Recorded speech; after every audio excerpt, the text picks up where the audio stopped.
Bonjour, aujourd'hui celui qu'on surnommait le roi de fer, Philippe le Bel.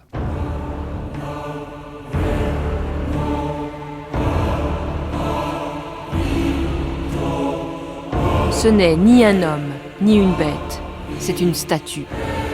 Bernard Cesset, évêque de Pamiers, 1301.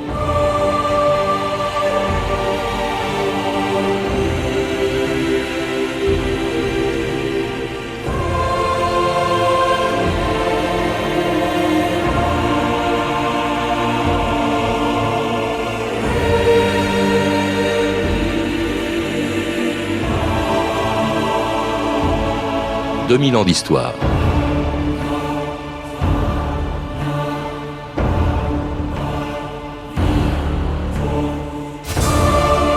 À la fin du XIIIe et au début du XIVe siècle, pendant 29 ans, Philippe le Bel a gouverné la France avec tant de fermeté qu'on l'a surnommé le roi de fer.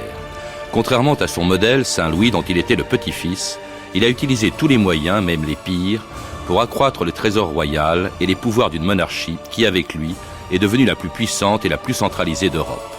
Au nom de la raison d'État, il a éliminé ou combattu tous ceux qui pouvaient contester ou limiter son autorité. La papauté qu'il a installée en Avignon, les Templiers qu'il a éliminés, les Juifs qu'il a persécutés, et même les princes les plus puissants de la famille royale. On comprend pourquoi, après sa mort en 1314, dans un pays écrasé d'impôts, il a laissé le souvenir d'un des souverains les plus impopulaires de l'histoire de France. Frère Renaud, ai-je dit ma confession? Oui, sire. Avant-hier, vous avez déclaré que vous n'aviez point à implorer pardon des morts que vous avez ordonnés, parce que la foi et la justice se doivent assistance. Vous vous êtes repenti d'avoir harassé votre peuple, et surtout votre sainte Église, de trop d'impôts. J'ai dit cela.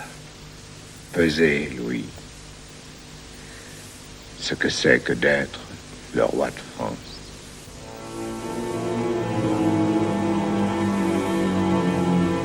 Notre sire, le roi Philippe le Bel, est mort.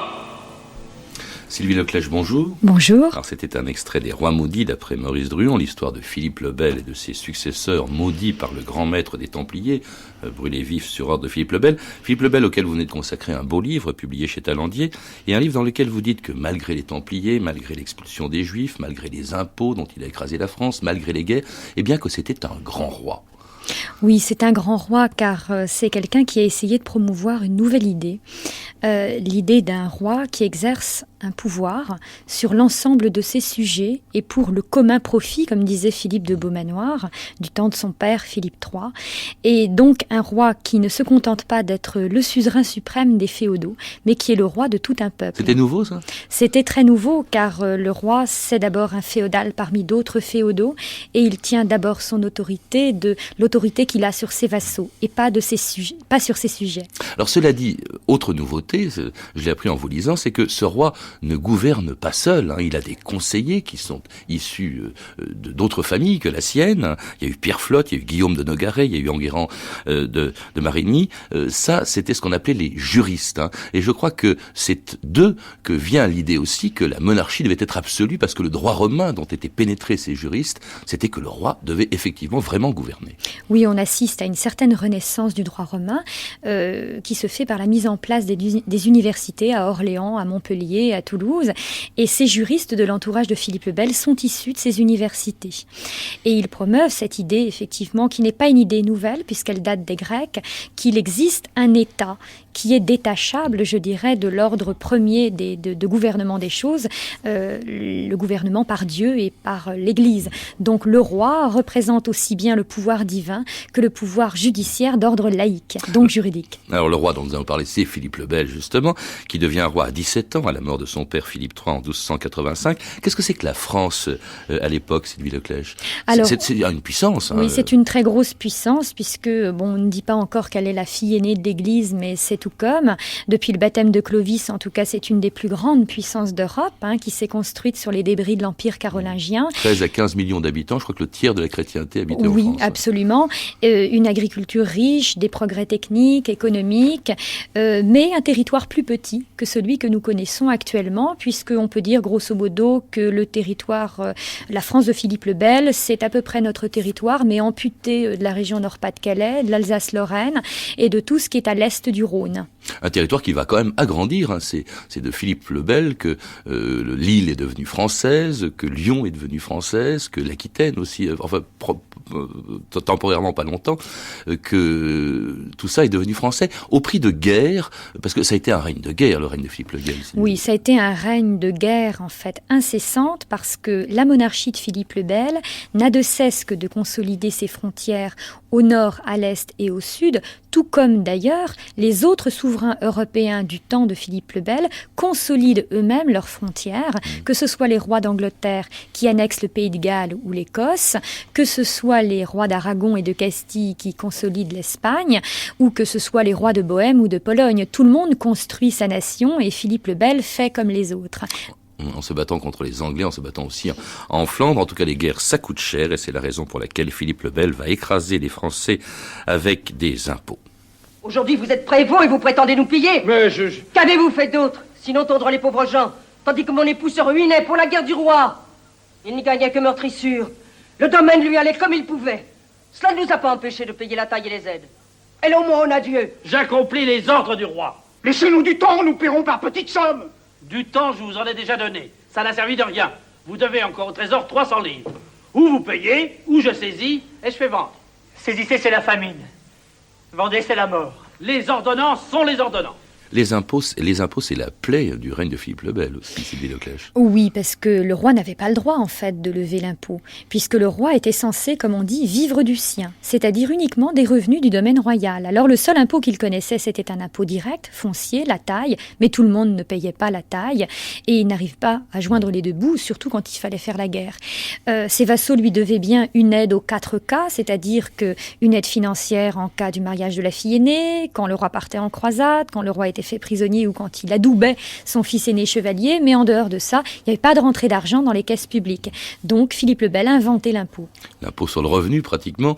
Alors un impôt évidemment impopulaire. Il y a eu des tas d'expédients. Un impôt aussi pour lequel, il faut le rappeler, vous le dites, il a convoqué les premiers États généraux en France, c'est-à-dire au fond une espèce d'embryon de parlementarisme. C'était sous Philippe le Bel que ça s'est produit en 1302, je crois. En 1302, en fait, Philippe le Bel, qui était un grand manipulateur devant l'Éternel, a essayé d'avoir recours comme ça à des grandes assemblées, alors qui ont quand même ceci de différent avec nos modernes États généraux, c'est qu'en fait, Philippe le Bel faisait bien passer le message à l'avance qu'il voulait requérir l'approbation de son peuple pour telle ou telle grande entreprise, alors que les États généraux ont quand même été constitués pour contester la puissance du roi. Alors là, on n'en est pas encore là, donc il manipule un petit peu l'opinion, et effectivement, en 1302, il requiert l'approbation du peuple, c'est-à-dire des 3 ordres, le clergé, ceux qui prient, la noblesse, ceux qui combattent, et puis ceux qui nourrissent tout le monde, c'est-à-dire le tiers-état.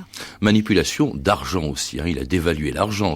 On l'a surnommé le roi faux-monnayeur, Sylvie Leclèche. Oui, alors c'est une accusation terrible, parce que vous savez sans doute que les faux-monnayeurs sont punis par le droit canon, ils doivent bouillir. Mais pas quand c'est le roi. Mais pas quand c'est le roi. Alors il s'est autorisé certaines facilités avec le cours des monnaies, et il a considérablement dévalué en particulier le cours de la monnaie d'argent, allant jusqu'à retirer moitié moins à peu près de la dose d'argent dans les petites pièces d'argent qui circulaient.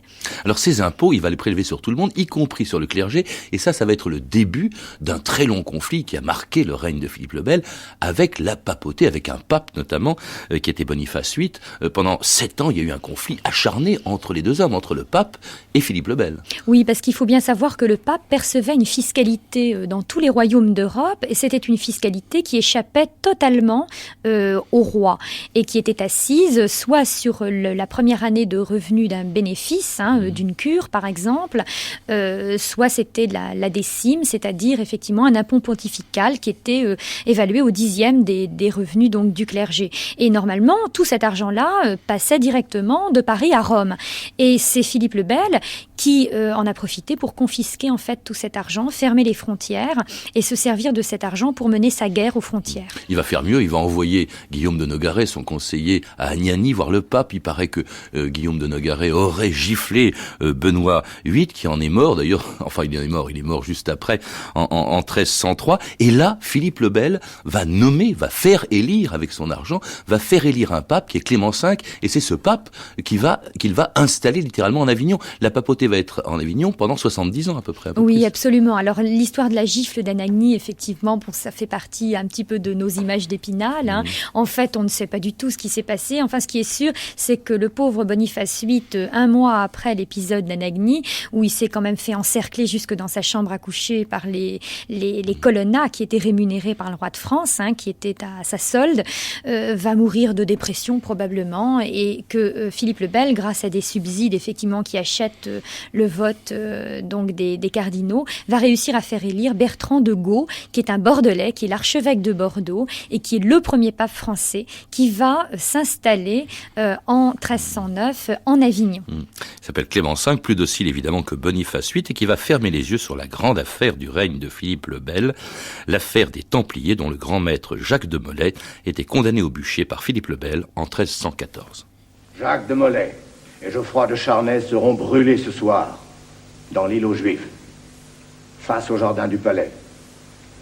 La rébellion a été publique, le châtiment sera public. Messire de Nogaret rédigera l'acte. J'ai dit. J'entends que tous ici vous assistiez au supplice. Ceux qui ordonnent doivent aussi regarder. Pape Clément, chevalier Guillaume de Nogaret, roi Philippe, avant 1 an, je vous cite à comparaître au tribunal de Dieu. Maudits! Vous serez tous maudits! Jusqu'à la 13e génération! Vorace! Alors c'était un autre extrait des Rois maudits, Jacques de Molay, le grand maître des Templiers, sur son bûcher en 1314, maudissant Philippe le Bel et ses descendants. Alors l'affaire des Templiers, accusé de toutes les débauches possibles et imaginables, en fait c'était une affaire d'argent, Sylvie Leclèche, parce qu'ils étaient très riches, et ça intéressait le roi.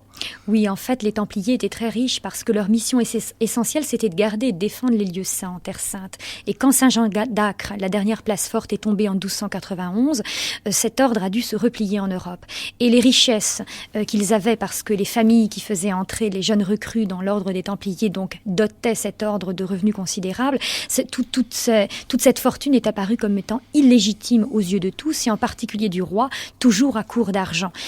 Par ailleurs, il faut savoir que les Templiers avaient les clés du trésor royal, et que quand Philippe le Bel voulait avoir un peu de liquidité, eh bien il devait s'adresser au grand maître de l'ordre des Templiers. C'est une situation assez humiliante, et Philippe le Bel n'était visiblement pas prêt de se laisser humilier. Quand il voulait de l'argent, il s'adressait aussi à des créanciers, les banquiers lombards, les juifs qu'il a fait expulser en 1306, qu'il a persécuté aussi. On se débarrasse des créances en se débarrassant des créanciers. C'était ça aussi, sa politique fiscale. Elle aboutit jusqu'à la persécution des Juifs. Oui, c'est une politique fiscale très opportuniste. Il lui faut de l'argent, alors il en prend là où il y en a. Et à l'époque, il y en a donc dans les représentants de l'ordre ecclésiastique, il y en a chez les Juifs qui pratiquaient le prêt à intérêt, interdit par l'Église. Il y en a également chez les riches banquiers lombards qui disposent de nombreuses liquidités, car ce sont eux qui ont inventé la lettre de change qui permet effectivement de se procurer chez un banquier de la liquidité. Alors tout ça, évidemment, explique que Philippe le Bel, petit-fils de son riche, c'était pas un saint, c'est le moins qu'on puisse dire. Non, c'était pas un saint, mais pourtant Dieu sait s'il a milité pour que son grand-père soit reconnu saint et qu'il en ait quelques bénéfices lui aussi, puisque c'est en 1297 que Louis IX est donc devenu Saint-Louis. Oui. Alors, tout cela explique aussi la réputation du roi cruel, qui était celle de Philippe le Bel, sacrifiant tout à la raison d'État, y compris sa fille Isabelle, qu'il avait mariée au roi d'Angleterre, Édouard II. Je ne vous ai point sacrifié par erreur, Isabelle. Serait-ce donc vrai que vous n'avez pas de cœur? Savez-vous qu'on vous appelle le roi de fer? Le roi de fer. Tant mieux si j'ai bien su cacher mes faiblesses. Le pouvoir est une chose amère, Isabelle. Je le paie de solitude et de rigueur.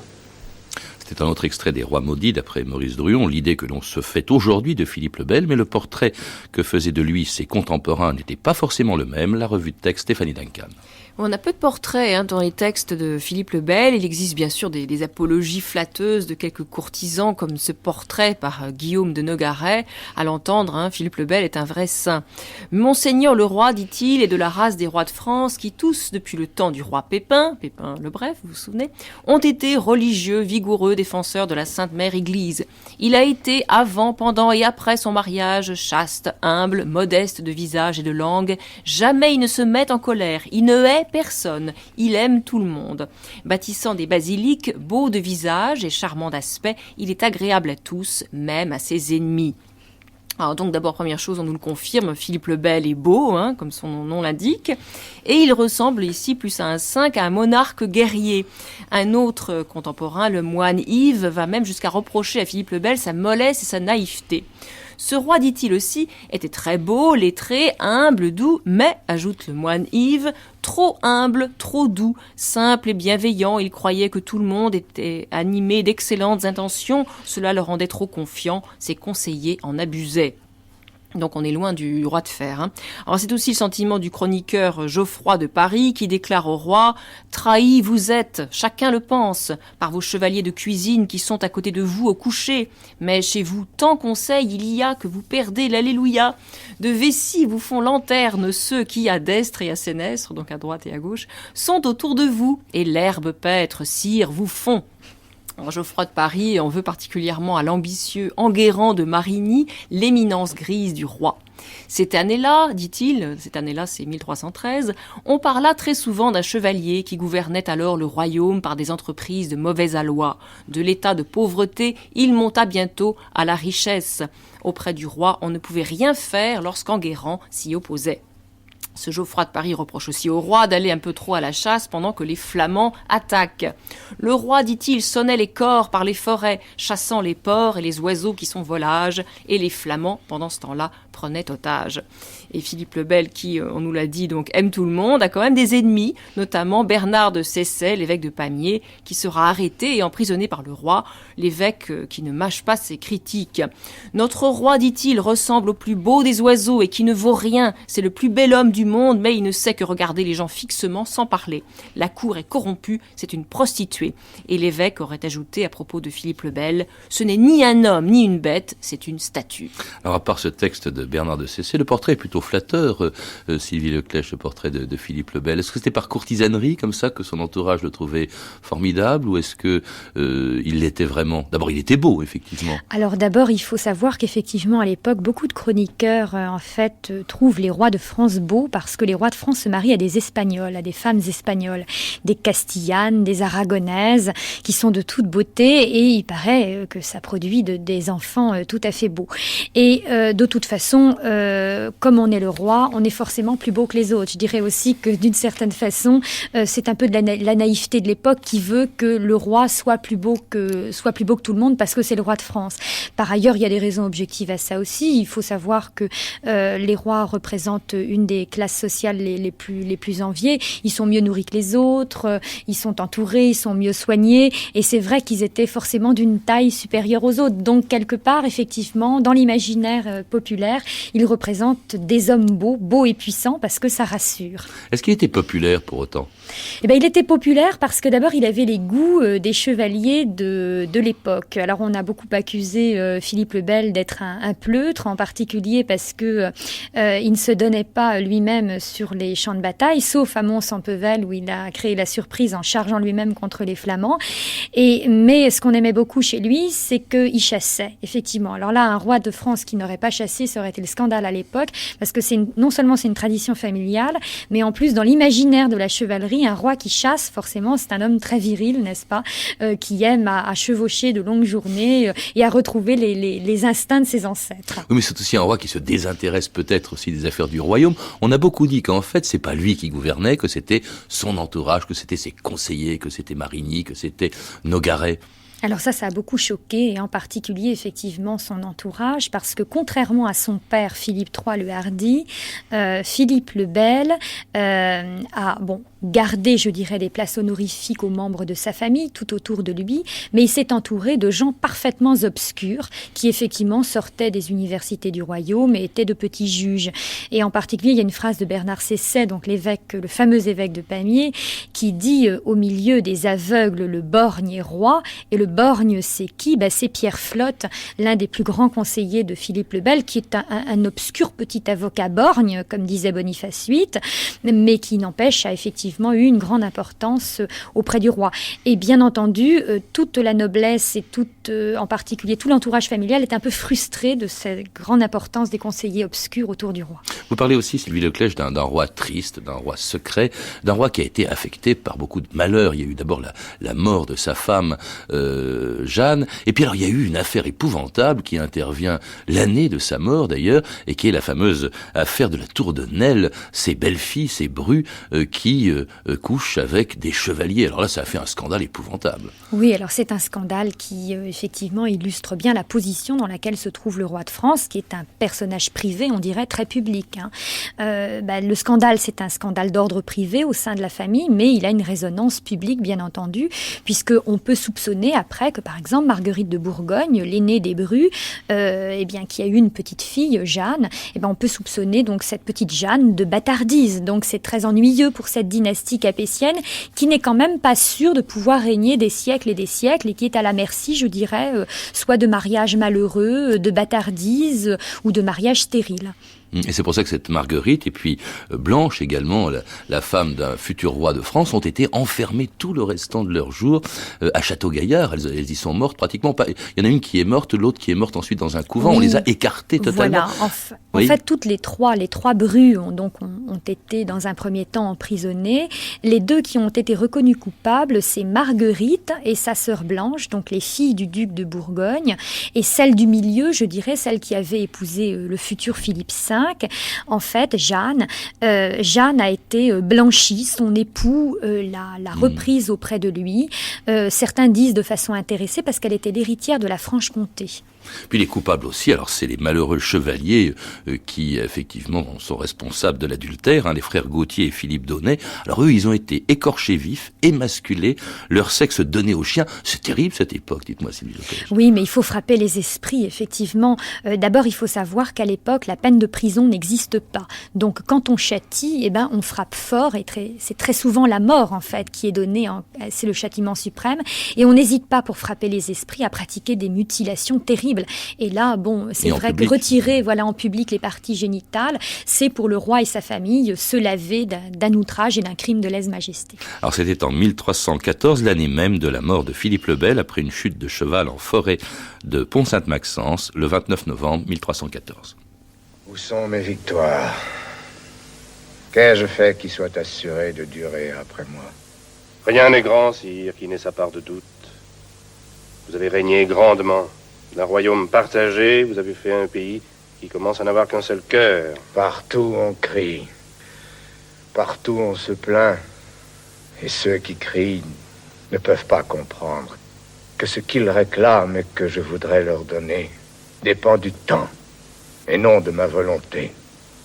Sire, ne leur demandez pas de comprendre. Ils cesseraient vite d'obéir. Le peuple, jamais unanime, sauf dans l'ingratitude. Notre sire, le roi Philippe le Bel, est mort. Le bilan de ce règne de Philippe le Bel, de Philippe IV le Bel, Sylvie Leclèche. Alors c'est un bilan qui est très contrasté, effectivement, un petit peu comme tous les bilans, mais il faut dire que Philippe le Bel a régné donc un temps suffisant pour qu'on puisse quand même tirer un bilan très clair de son action. D'abord, près de 30 ans. Oui, près de 30 ans, donc c'est une bonne génération. Donc il a affermi les frontières, que ce soit au nord, avec le transport de Flandre, c'est-à-dire les villes de Flandre qui rentrent dans le domaine royal, un certain nombre d'acquisitions comme le Vivarais, comme le Gévaudan, comme la ville de Lyon. Donc il a consolidé les frontières sur toute la partie est effectivement du royaume. Ensuite, il a organisé l'administration de façon décisive en faisant en sorte que, par exemple, le Parlement de Paris, qui avait commencé à se distinguer de la cour du roi tout au long du XIIIe siècle, soit vraiment une entité à part, pourvue de différentes chambres, chambre des enquêtes, chambre des requêtes, grandes chambres qui permettent à la justice royale véritablement de fonctionner. Donc ça, du point de vue de l'administration, il a également bien organisé le Conseil du roi avec des conseillers qui sont professionnels. C'est lui qui a réorganisé totalement la chancellerie, c'est-à-dire cet organisme administratif qui permet de rédiger les actes royaux écrits et de les faire signer au roi. Donc c'est toute une série de réformes administratives qui ont eu leur importance. Et ensuite, dans le domaine de l'histoire de l'art, eh bien, je crois qu'une récente exposition a consacré toute l'importance de ce règne.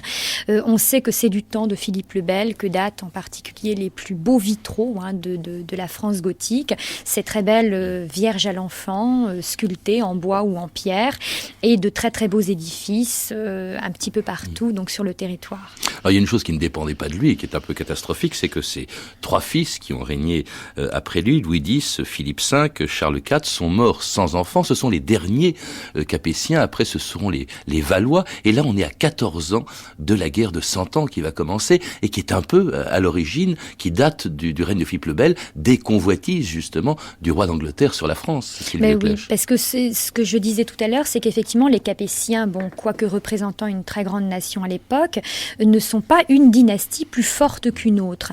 Et tout à chacun peut se prévaloir de l'ancienneté de son lignage pour revendiquer régner sur la France.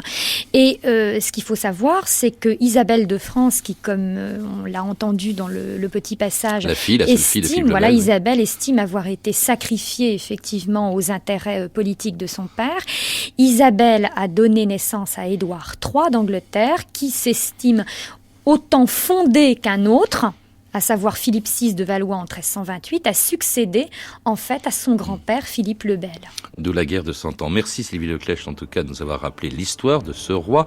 Philippe le Bel et les derniers Capétiens, c'est le titre de votre dernier livre publié aux éditions Talendier, un livre passionnant dont je recommande la lecture. À lire également Jacques de Molay, Le dernier des Templiers, d'Alain de Murger, qui vient d'être édité chez Payot.